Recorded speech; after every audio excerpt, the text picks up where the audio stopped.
A loja Himalaia hoje está recebendo a visita do irmão Eric Lobão, membro da loja Nirvana, do Rio de Janeiro, e ele vai nos apresentar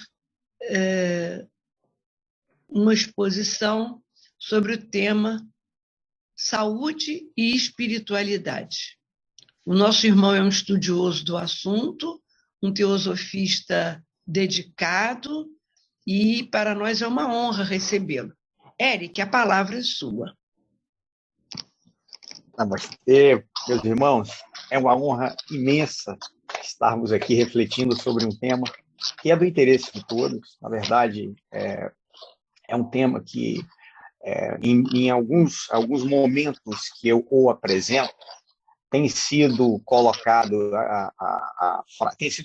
a frase que isso deveria ser refletido desde a infância, porque saúde e espiritualidade, nós vamos conversar hoje sobre textos de dois grandes teósofos e clarividentes que enxergaram as nuances do sistema energético dos corpos sutis, manifestando como último ponto, se manifestando como último ponto no corpo físico.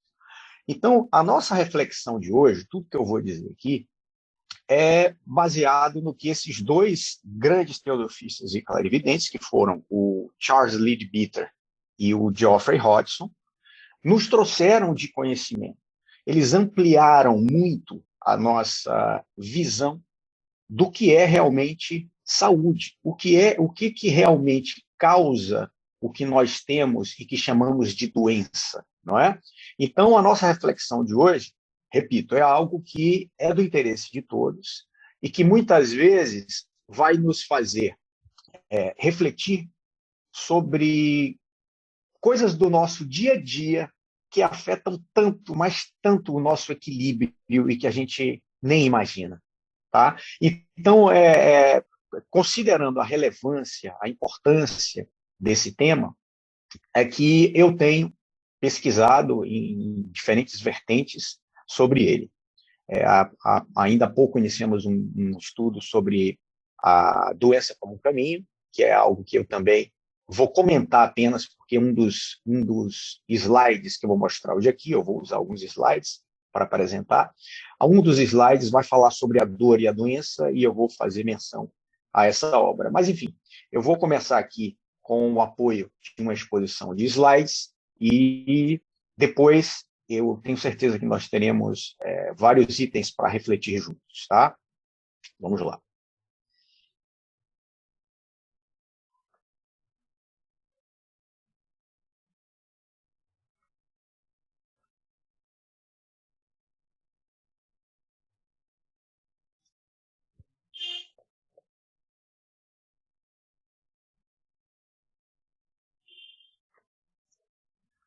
Quando eu expuser, eu pergunto se estamos. Estão todos vendo aí? Sim?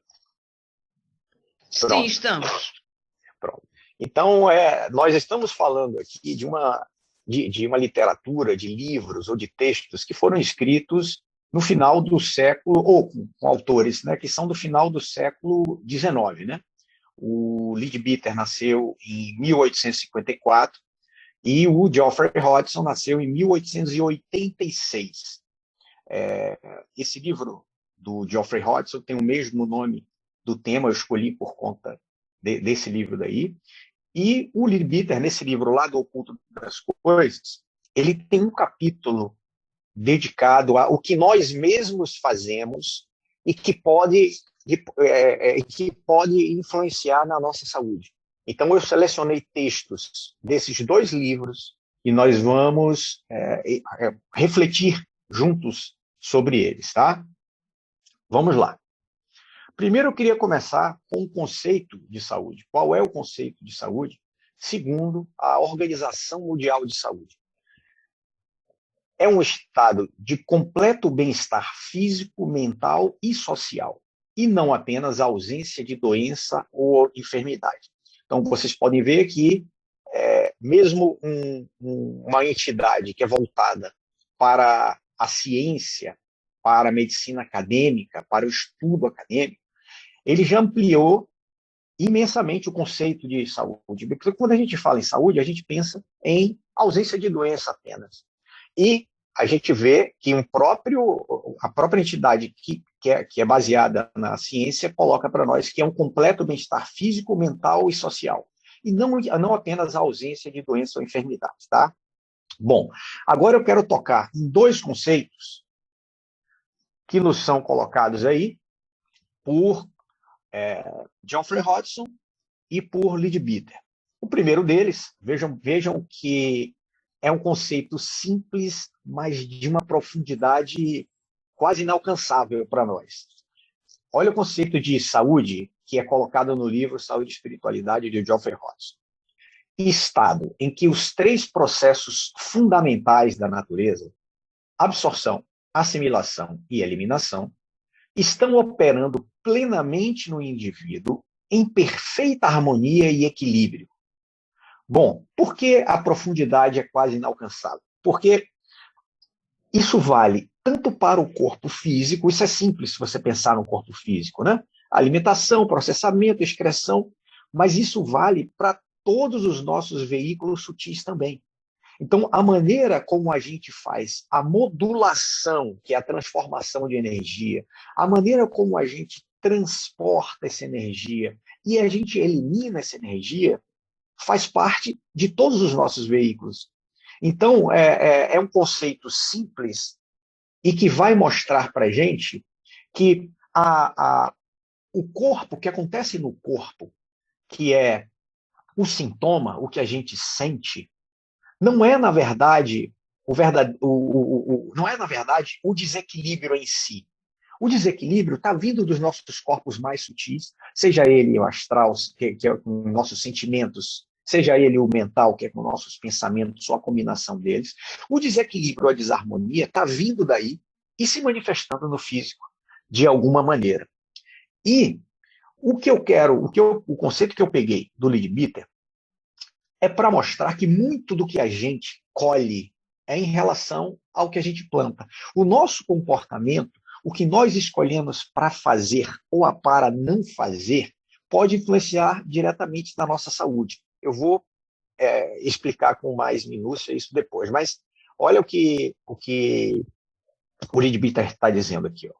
Se introduzindo partículas impuras em seu corpo físico, o homem se constrói um corpo astral inconveniente e impuro, não devemos esquecer que é nesse veículo degradado que ele terá de passar a primeira parte da sua vida depois da morte.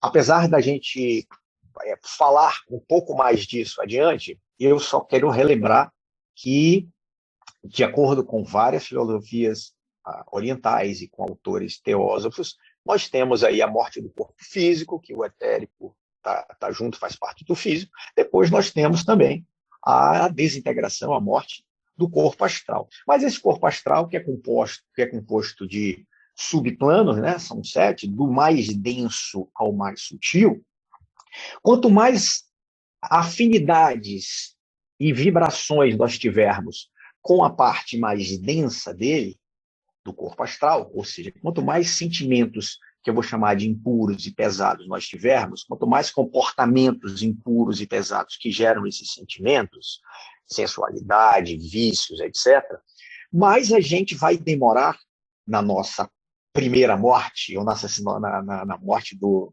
corpo astral, para desintegrar essas partículas mais densas. Quanto mais puros forem os nossos sentimentos que vão compor o nosso corpo astral, menos a gente vai demorar nessas partes mais desagradáveis do astral, tá certo? Então, essa é só uma introdução. Nós vamos agora nos aprofundar no conceito de saúde, do livro Saúde e Espiritualidade, do Geoffrey Hodgson. Vamos lá. Se aceitarmos isso, ou seja, o conceito de saúde que ele acabou de nos mostrar, a assimilação, o processamento e a eliminação, se aceitarmos isso, deve ser de imensa importância ao aspirante à vida espiritual que ele esteja em perfeita saúde. Não poderíamos prosseguir dizendo que é seu dever seu primeiro dever, estar em estado de saúde perfeita, tanto quanto seu karma e sua constituição o permitam, cuidando para que nada haja em sua vida que sirva de obstáculo para o atingimento daquele ideal. Ou seja, nós recebemos o nosso irmão Ricardo Lindemann, gosta muito de usar o exemplo do carro alugado. Né? Você aluga um carro, depois você devolve. E no próximo viagem você aluga outro. Bom, eu vou me aprofundar um pouquinho mais nesse exemplo, mas esse carro que a gente assumiu, se a gente fizer uma boa manutenção dele, veja bem, todo carro tem uma vida útil, ele vai rodar um número de quilômetros, depois ele vai ter que parar. Esse carro, se a gente mantiver todos os itens de manutenção, vai trocar o óleo, trocar os fluidos dele, abastecer com uma boa gasolina, calibrar o pneu, trocar quando for necessário, enfim, fazer tudo o que a gente precisa fazer de melhor, com cuidado é a palavra, com esse carro, ele vai durar o máximo de tempo que é permitido para ele, porque ele vai ter um tempo finito, assim como o nosso corpo. Por outro lado, se fizermos mau uso dele, ele vai parar muito antes. Então, essa analogia que eu estou fazendo é comparando ao nosso corpo. Muita coisa que a gente faz, que sabe que é prejudicial e que continua fazendo, vai encurtar esse nosso o karma, ou a longevidade kármica desse veículo físico que nós temos. E o etérico faz parte, né? Vamos lá, voltar aqui. Examinemos alguns dos fatores que são importantes para o atingimento da saúde.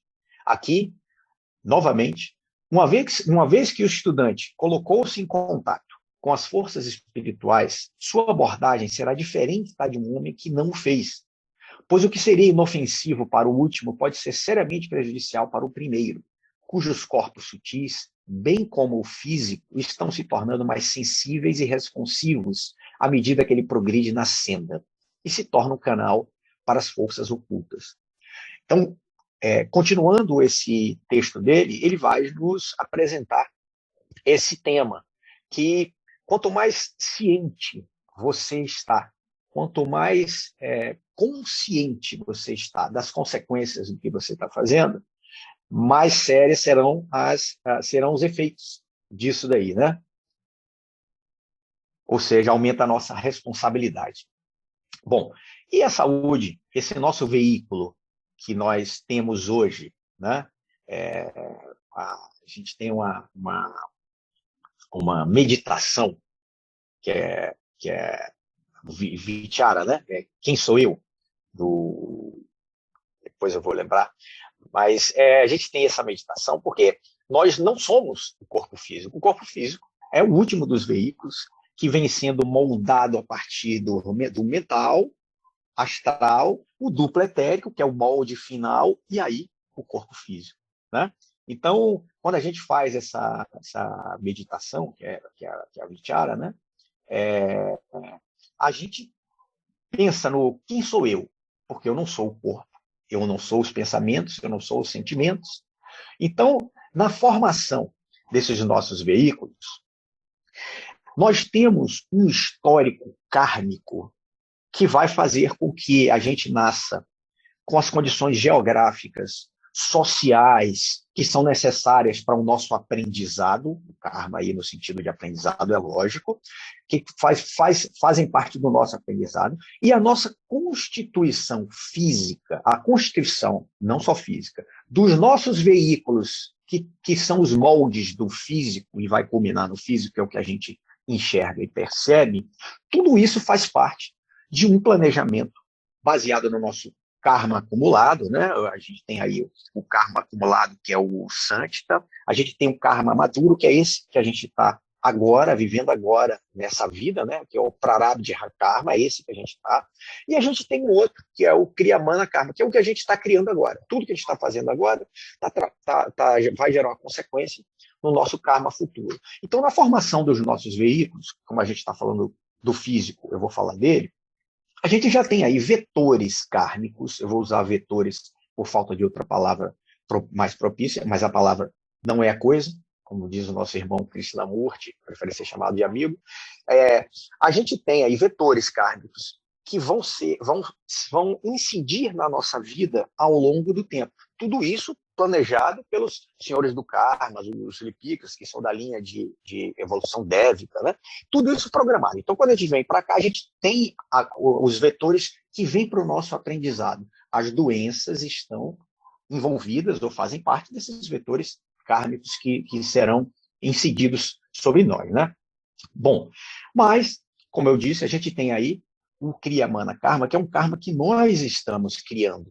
E esse karma, o que a gente está fazendo agora, pode modificar, todo vetor tem direção, sentido e intensidade, mas o que a gente está fazendo agora, o que a gente pode promover de refinamento vibratório, de refinamento dos nossos pensamentos, dos nossos sentimentos, que vão se refletir no corpo, podem amenizar esses vetores. Então, eu vou dar um exemplo prático, eu sempre dou, e é mais fácil da gente refletir sobre isso, mas um homem está programado por esses vetores, por todo o passado que nós desconhecemos de propósito e é benéfico para nós, para ter um câncer de próstata aos 60 anos.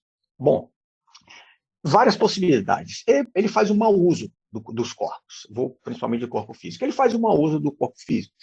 Esse câncer pode ser antecipado, ou esse câncer, ao se manifestar, pode fazer com que ele desencarne mais rápido. Bom, ele faz um bom uso. Ele refina ou aprende de tal maneira o que era necessário para esse vetor kármico, que ele pode amenizar isso daí. O câncer pode ser curado, ele vai ter o câncer, mas vai ser curado. Ou ele sequer vai ter um câncer, vai ter uma infecção gravíssima urinária, mas não vai ter o câncer. Então, é bom que a gente tenha em mente que tudo que a gente faz pode e deve ser pensado como benéfico, se for, claro, de acordo com as leis naturais, mas pode ser benéfico para o nosso próprio karma. A gente não pode pensar que é algo inexorável, que a gente não vai mudar de jeito nenhum. A gente tem essa possibilidade, mas a gente já vem com, quando a gente encarna, a gente já vem com esses vetores, tais doenças vão ter que se manifestar para o nosso aprendizado em tais fases da vida. A gente já vem com isso, tá? Então, essa é uma das vertentes das doenças que podem abalar nossa saúde. Qual é a outra vertente? A outra vertente é o que eu mesmo faço, o meu próprio comportamento em relação à vida. Então, quando eu falo aqui do autoconhecimento, em favor das leis da natureza, eu vou promover o que for necessário para que esse meu corpo, esse meu veículo, seja longevo. Voltando ao exemplo do carro, eu vou fazer o que for necessário para que a manutenção esteja em dia. Quais são as melhores práticas que eu posso ter para conseguir isso daí? Aí eu vou usar um exemplo aí do budismo, do reto pensar, reto sentir e reto querer agir. Isso é agir em favor das leis da natureza. Isso é tentar aproveitar ao máximo os nossos veículos para cumprir com o nosso karma e dharma, né, que temos programados para cada encarnação. Bom, vamos continuar aqui. O Geoffrey Hodgson continua nos dizendo: a dor pode ser entendida como uma indicação segura daquela falta de harmonia que causa resistência. Existe alguma obstrução contra a qual a vida divina está fazendo pressão e através da qual seu fluxo vitalizante é impedido. Nós vamos falar muito agora, nesse momento, de vitalidade, de prana, de ki, de ti. São várias as denominações que são dadas. A dor é, portanto, nossa melhor amiga e nossa instrutora. Vejam bem, Geoffrey Hodgson, nascido em 1886, escreveu esse livro no início do século, no final do século XIX, início do século XX, especialmente nos estágios iniciais de nosso progresso. Isso é demonstrado na ação do medo, da ansiedade e da preocupação pessoal com o corpo. Áreas congestionadas formam-se nos corpos mental e emocional como resultado desses maus hábitos.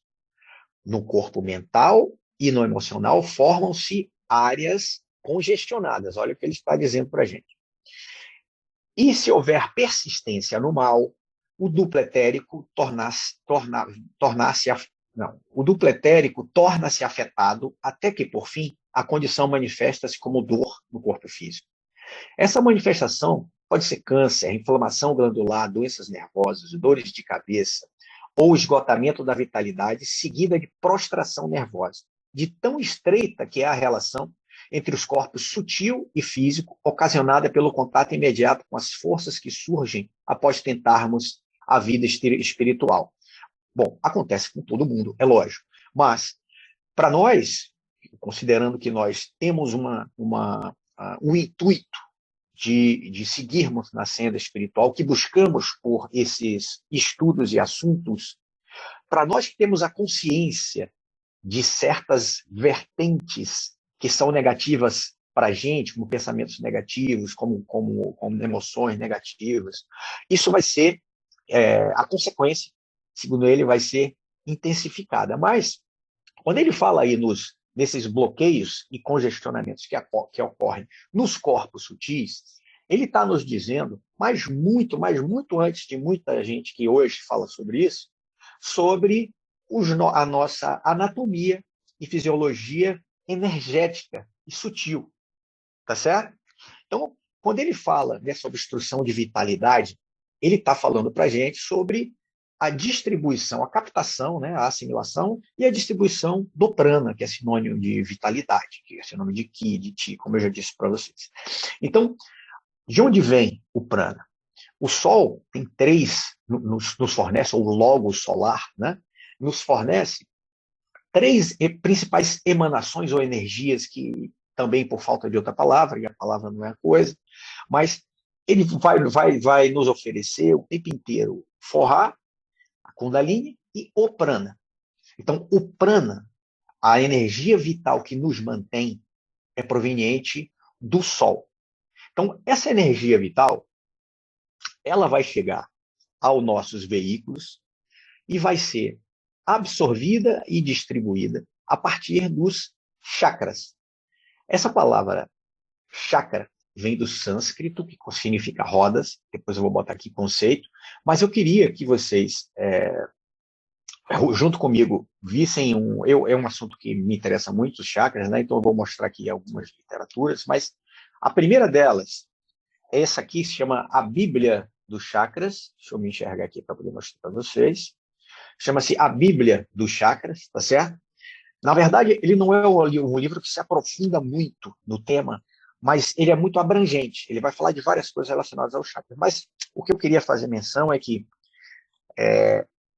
existe aqui uma página chamada A Teosofia e os Chakras.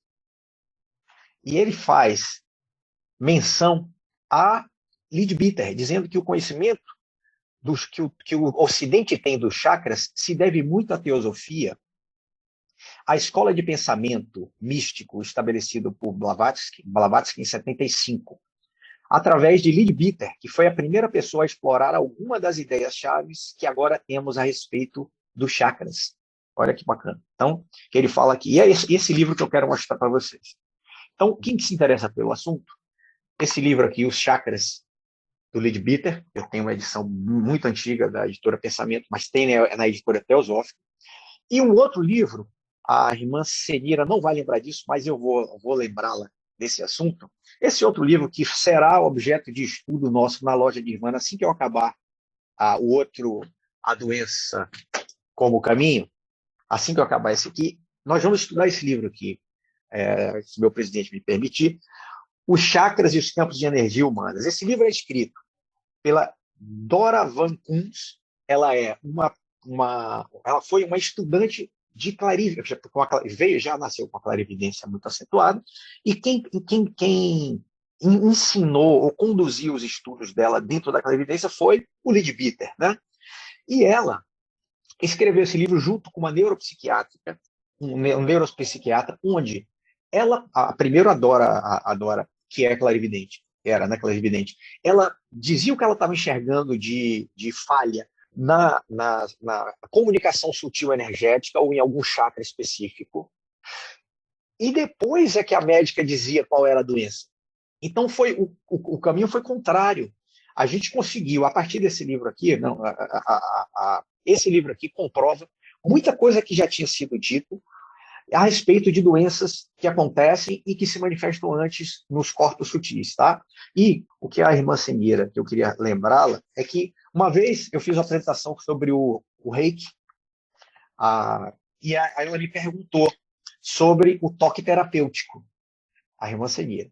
E esse toque terapêutico foi criado por essa Dora Van Kuntz, junto com a Dolores Krieger, tá certo? Então, só para lembrar um tema que você tinha dito para mim. E esse livro é muito interessante, nós faremos estudo dele. Mas os chakras, na verdade, eles têm tudo a ver com esse tema que nós estamos tocando hoje, que é a saúde e a manifestação da doença no último dos seus elos densos, que é o corpo físico, tá? Mas nós temos, então, os chakras, que são moduladores energéticos, eles captam e eles transformam a energia. É como a energia gerada numa usina hidrelétrica, que não pode entrar com as qualidades físicas que tem, de frequência, onda, etc., na nossa casa. Então, nós temos um transformador que vai modificar essa energia elétrica para que a gente possa utilizar nas nossas lâmpadas, né, no nosso computador, etc. Idem para os chakras. Então, falando aqui, usando essa analogia, os chakras vão receber essa energia, vão converter e distribuir para onde tem que ser distribuído, né? Nós temos aí 3 maneiras de absorção de prana. A primeira delas é diretamente do Sol. Nós temos um dos chakras, que é o chakra esplênico, que é especializado nessa captação direta. Nós temos a respiração e nós temos a alimentação, tá? Bom, qualquer bloqueio nesse funcionamento dessa anatomia sutil e da fisiologia sutil, que é a absorção de energia pelos chakras, distribuição, a gente tem uma rede de distribuição chamada nadis, né, de distribuição. Qualquer bloqueio ou mau funcionamento de um desses chakras, esses são os 7 principais, mas nós temos muitos outros, qualquer falha nisso vai ocasionar, em última instância, alguma coisa no nosso corpo físico, né? Aí só mais uma ilustração. Essa é uma das representações da ligação ou da conexão que existe entre os nossos chakras e várias glândulas do nosso corpo. Na verdade, as glândulas mandam no funcionamento do nosso corpo, aceleram, desaceleram, digerem. Então, tudo que acontece em termos físicos depende da ação glandular. Algum hormônio é lançado para que isso aconteça ou para que iniba um outro acontecimento, tá? E existe uma ligação direta entre os 7 chakras principais e essas glândulas. O livro que eu acabei de citar para vocês, da Dora Van Kuntz, ela faz essa associação de algumas doenças ao mau funcionamento de alguns chakras. Como eu disse, a gente tem os chakras principais e os secundários, a gente tem dezenas deles, e a gente tem a distribuição aí da energia feita pelos nadis, ou a nossa rede neural, ou rede de distribuição energética sutil. De 2 canais principais, né, Ida e Pingala, né? Todos nós já estudamos isso daqui, quem gosta do assunto, e qualquer bloqueio ou qualquer mau funcionamento pode acarretar alguma doença no corpo físico. Bom, falando agora da segunda parte, que é o que nos traz o Leadbeater, o Charles Webster Leadbeater, no seu livro O Lado Oculto das Coisas, ele tem um capítulo chamado Como nos influenciamos a nós mesmos. Aqui a nossa intenção não é deixar ninguém preocupado, bitolado, o tempo todo pensando nisso, e está acontecendo agora, e meu livro que está aqui, meu quadro que eu botei ali, não é nada disso. É para que a gente tenha consciência de que, às vezes, inconscientemente, a gente tenha consciência que, às vezes, deliberadamente, a gente escolhe, ou seja, nós fazemos uma má escolha, mesmo sabendo das consequências negativas disso, tá? Então, eu vou tocar agora em alguns desses assuntos, que eu acho que são os mais relevantes, para que a gente reflita juntos. Vamos lá. A primeira coisa que o Leadbeater coloca para a gente é sobre a alimentação de carne. não estou de maneira alguma aqui fazendo campanha para o vegetarianismo, não estou sendo extremista, mas não pode de jeito nenhum. Eu estou trazendo, desculpem, eu estou trazendo aqui a visão de um clarividente que consegue enxergar nos planos sutis, no astral e até no mental, e ele está trazendo as impressões dele em relação à alimentação de carne. Vamos lá. Os homens que comem carne são responsáveis pelo pecado e degradação que ocorrem nos carniceiros. Aí eu vou até fazer um parênteses. Não só por causa do próprio consumo da carne, mas pelo karma que a gente está provocando para quem tem que matar, quem tem que tratar, quem tem que ficar naquele ambiente trabalhando. Voltando aqui. A dieta carnívora é fatal para o verdadeiro progresso e dá lugar aos mais danosos resultados nos corpos físico e astral. O dever do homem para com o reino animal não é exterminá-lo com indiferença, mas assisti-lo em sua evolução. Vejam bem, eu vou fazer mais um parêntese aqui, né? Quando a gente fala em ahimsa, que é a não violência, etc., a gente reflete sobre a evolução de um irmão menor. Nossos irmãos do reino animal estão no progresso evolutivo para se individualizarem depois como humanos. Nós acreditamos nisso, nós estudamos isso em várias filosofias e autores teosóficos. Bom, esse animal, quando maltratado da maneira que a gente percebe hoje no mundo, em grande escala, ele vai se individualizar. Sugere-se que o animal se individualiza pelo amor ou pela dor, né? pela raiva ou pelo amor, enfim. A maneira como nós tratamos faz com que novos entrantes no reino humano, ao se individualizarem, venham com essa repulsa pelo reino humano que tanto o maltratou. Então, são pessoas que promovem violência ou, na verdade, são ignorantes, claro, estão no início do seu caminho, são crianças aprendendo em termos de alma, mas eles já têm essa repulsa pelo reino humano pela maneira como foram tratados enquanto animais. Então, esse é um compromisso nosso. Já quando ele é amado, quando ele vai se individualizar através do amor, ele vai ter, mesmo com toda a ignorância, aquele amor manifestado pela humanidade. São pessoas que nós conhecemos, todos nós conhecemos esses dois tipos de pessoa que eu acabei de dizer, que são realmente ignorantes, não aprenderam muito pouco em relação à técnica, etc., mas tem um amor grande, uma caridade inata pelas pessoas. A gente conhece. Então, o nosso dever com o reino animal não é exterminá-la com indiferença, mas assisti-lo em sua evolução. Eu só me aprofundei um pouco nisso daí. E o outro que ele fala é que ele enxerga. O que ele enxerga em frente a algum matador ou é algo que ninguém deve ver. Né? Vamos lá, só vou acelerar para a gente conseguir falar de tudo. Nossos hábitos, ainda, licores intoxicantes, o álcool, né? Tem influências deletérias. Olha o que ele fala, a frase que ele usa, que eu quis usar uma frase de impacto sobre isso aí. Dejetos humanos remolhados de vinho. Na verdade, ele está falando dos locais de aglomeração onde as pessoas vão para beber. Tá certo?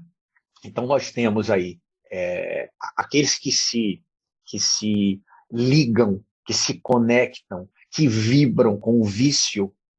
Ao desencarnar, eles vão continuar buscando aqueles locais onde eles podem ter qualquer vislumbre daquele vício dele. Então, quando ele fala isso, é porque nesses locais de aglomeração, onde ele vê pessoas, somente pessoas bebendo, eu vou associar isso aí a alguns tipos de música que tocam, etc. Ele coloca assim, que ele enxerga isso, o Leadbeater, autor do livro, dejetos humanos remolhados de vinho. E outra consequência deletéria aí que ele traz para para os nossos corpos é deterioração dos corpos astral e mental, mais sujeito a variedades inferiores da paixão e emoção, longe de ser um instrumento perfeito para o uso da alma. Então, um corpo astral e mental que é deformado pelo vício do álcool, não vai ter, é lógico, a utilidade lembra do reto pensar, do reto sentir, que nós precisamos para a vida longeva no cumprimento do karma e dharma, né? E se a gente pensar no dia a dia, quantas vezes a gente ouve, né, que alguém nem lembra do que fez, né, porque estava bebendo, aí promoveu uma violência extrema, tirou a vida de alguém, ou bateu numa pessoa, ou num animal não consegue se defender, que é indefeso, tá certo? Então, quanta coisa que a gente vê que é movida por esse desequilíbrio nos corpos astral e mental, provocados pelo álcool, né? E é uma escolha. Beber é uma escolha. Eu vou fazer aqui, eu até contar uma coisa que é pessoal, mas eu não, quando a gente falou em carne aqui, eu não como carne há 40 anos, mas eu comecei a não comer carne por conta de dor de cabeça. Quando eu comia carne, eu tinha enxaqueca. E meu pai, que já tinha parado antes pela mesma razão, foi uma inspiração para mim. E eu parei de comer na época, ainda adolescente, por conta disso daí. Porque me gerava dor de cabeça. Então, hoje, por que eu quero dizer isso? Hoje eu sei que se eu comer carne, eu vou ter dor de cabeça. Mas eu sei que se eu beber demais, eu vou ter ressaca, mas mesmo assim eu bebo de novo. O que eu quero colocar aqui como provocação é que muitas vezes nós sabemos exatamente o que vai colocar os nossos corpos em desequilíbrio mental e astral, tá? Nossas emoções e os nossos pensamentos. Nós sabemos o que vai colocar e mesmo assim a gente faz. Por isso que é os nossos hábitos, que a gente escolhe. O fumo, sobrecarga do corpo astral de partículas nocivas, ondas de pensamento enfraquecidas, e após a morte torna-se incapaz de se mover e trabalhar até o desgaste total do envenenamento. Então, eu falei sobre a morte do astral, né? Nós passamos por várias fases de consciência no astral. Se você tem pouca afinidade ou pouca vibração, pouca quantidade de corpos, pouca quantidade de vibração nos corpos inferiores do astral, você passa pouco tempo, até passa inconsciente, até as mais altas vibrações, né? E, além disso, o que ele coloca para a gente aqui é que o fumo retarda essa saída dos níveis mais baixos do astral. O Leadbeater no seu livro, tá? As drogas. Quase todas as drogas produzem efeito deteriorante sobre os veículos mais elevados. Lembremos ainda que o chá e o café contêm em sua essência as drogas teína e cafeína, que são tóxicas, de modo que o excesso dessas bebidas é prejudicial. Em verdade, eu me inclino à opinião de que, conquanto seu uso moderado não cause dano, o que puder evitá-los sentir-se-ão bem melhor. Bom, a ciência hoje já tem para a gente as doses que podem causar algum prejuízo, né? Aquele cafezinho é bom, mas a gente precisa saber que em excesso pode prejudicar. A higiene. Muita gente carrega sobre si um revestimento de matéria suja, cercando-se assim de um séquito indesejável de criaturas astrais e etéricas. O banho diário completo, por isso mesmo, é uma necessidade oculta, mais ainda do que higiênica. E a pureza de mente e de sentimento não pode existir sem a pureza do corpo. Se os poros estão obstruídos por sujeira, é claro que o magnetismo é envenenado na sua saída, produzindo o efeito infesto a todos os que estão por perto. Se a pessoa é inteiramente sã, as suas emanações transmitem a saúde e o vigor. E, cuidando de ficar mais puros, estão também ajudando os outros. Bom, isso aí, a nossa constituição, a gente fala do corpo físico, mas nós temos aí o corpo astral, o corpo mental, cujo tamanho, ou cuja dimensão é maior do que o próprio corpo físico. Todos já ouviram falar em aura, né? Então, às vezes, a gente se aproxima de alguém que nos deixa bem, a gente se sente bem estar próximo, se sente vitalizado, né? E o contrário, infelizmente, também é verdade, né? Tem gente de quem a gente se aproxima e que já se sente mal, pensando em coisas ruins ou sem energia, né? O exercício físico, não só os músculos se deterioram e enfraquecem com a falta de trabalho, mas seu estado provoca uma congestão de magnetismo no próprio fluxo de saúde, através da qual uma influência hostil pode penetrar. O homem que mantém o corpo físico em boas condições conserva igualmente seu duplo etérico em boa ordem, o que significa, em primeiro lugar, que está muito menos exposto à penetração de germes físicos, tal como os de infecção. Em segundo lugar, por causa da reação sobre os corpos astral e mental. Os pensamentos de depressão e paixão animal é quase impossível tomar em conta dele. Então, a atividade física tem vários benefícios, isso eu daria para falar por muito tempo sobre isso daí, mas tem uma coisa que eu queria, quando ele fala aqui em depressão, e hoje a gente pode ter sintomas ainda mais brandos, como a primeira ansiedade, né? A falta de sono, etc. Tudo isso está ligado ao estresse. Então, ansiedade, estresse e depressão em último estágio. E o exercício físico nos ajuda em vários termos. Um deles é a produção de hormônios chamados opiáceos, vem de ópio mesmo, que dá aquela adormecida, você se sente bem, né? Serotonina, endorfina, aquela sensação de prazer. E a outra, relacionada ao estresse e à depressão, que normalmente é pós, né? É a adrenalina. Quando a gente faz a atividade física, a gente produz adrenalina, a gente começa a alterar muito pouco o nosso estado mental e emocional por causa da adrenalina, diferente de quem não faz atividade. O que faz a adrenalina? A adrenalina é um hormônio produzido pelo córtex da suprarrenal que te prepara para a luta ou para a fuga. Então, se você está no dia a dia, alguém te chateia no trabalho, alguém te chateia no trânsito, você produz adrenalina para lutar ou para fugir. Só que você não anda por aí dando sopapos em ninguém e nem sai correndo de ninguém. Você apenas se mantém calma, ou tenta se manter calma, mentalmente você se altera, emocionalmente você se altera, mas você não dá vazão a que seu corpo foi preparado. O acúmulo disso é que vai gerar o estresse. Tá certo? Então, a atividade física te prepara nesse sentido, porque toda vez que você faz atividade, você joga adrenalina no seu sangue. Você começa a se acostumar a ter adrenalina no sangue sem alterar tanto o seu estado mental e emocional, tá? Vamos lá. A leitura e o estudo.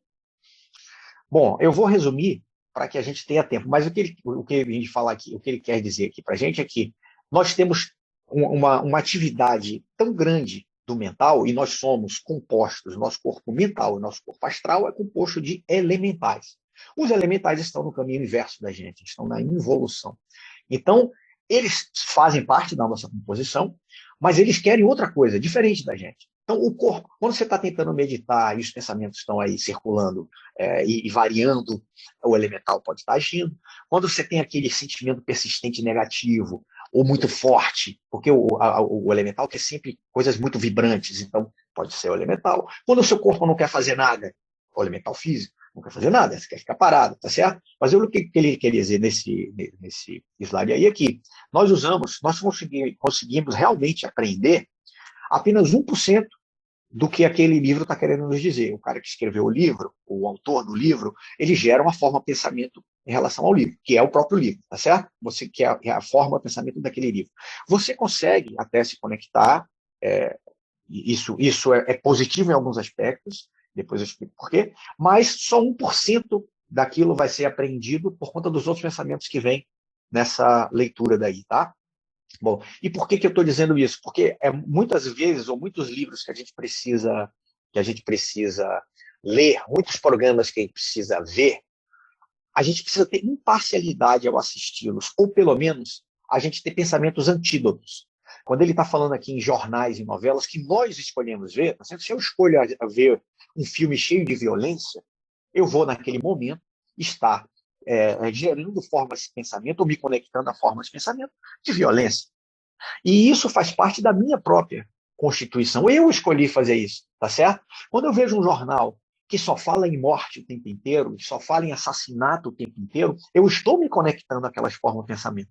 Então, quando eu falo às vezes não, quando a gente for ler qualquer livro ou ver qualquer programa, a gente precisa ter uma noção de imparcialidade ou estar no gatilho com pensamentos antídotos, para que a gente não se conecte de forma intensa naquela forma de pensamento e não faça com que aquilo seja absorvido por nosso próprio corpo mental e nosso próprio corpo astral. Tá certo? E aí, olha, eu vou ler só uma frase daqui, porque parece que é hoje em dia. Isso ele está escrevendo no início do século XX. Um aspecto desagradável da imprensa jornalística de hoje é o grande destaque dado aos casos de assassinato e divórcio, e a riqueza de minúcias em que são diariamente apresentados diante do público. Formas de pensamento ativas e altamente nocivas. Parece hoje em dia, né? Bom, de novo, eu vou para o conceito de saúde aqui, dado pelo Geoffrey Hodgson, tá certo? Saúde é o estado em que os 3 processos fundamentais da natureza, absorção, assimilação e eliminação, estão operando plenamente no indivíduo em perfeita harmonia e equilíbrio. Eu tenho certeza que agora, depois da gente ter visto no mínimo, esses slides aqui que a gente viu, a gente já consegue perceber que há uma profundidade muito maior no significado desse conceito de saúde que ele coloca para a gente. Tá certo? Então, eu queria, como nós temos só mais 5 minutos, eu queria deixar um ponto para reflexão. Existem ainda algumas sugestões do Geoffrey Hodgson para a saúde de cada um dos veículos. Eu vou enviar para a Senira para colocar na loja essas sugestões dele. Mas eu queria interromper para que a gente tivesse um tempo para refletir juntos sobre isso daí. Então, eu agradeço imensamente, mais uma vez, a oportunidade. A gratidão é nossa. E vai ser muito bom você...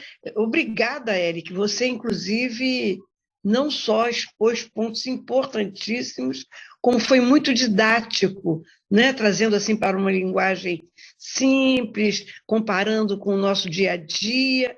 Muito bom.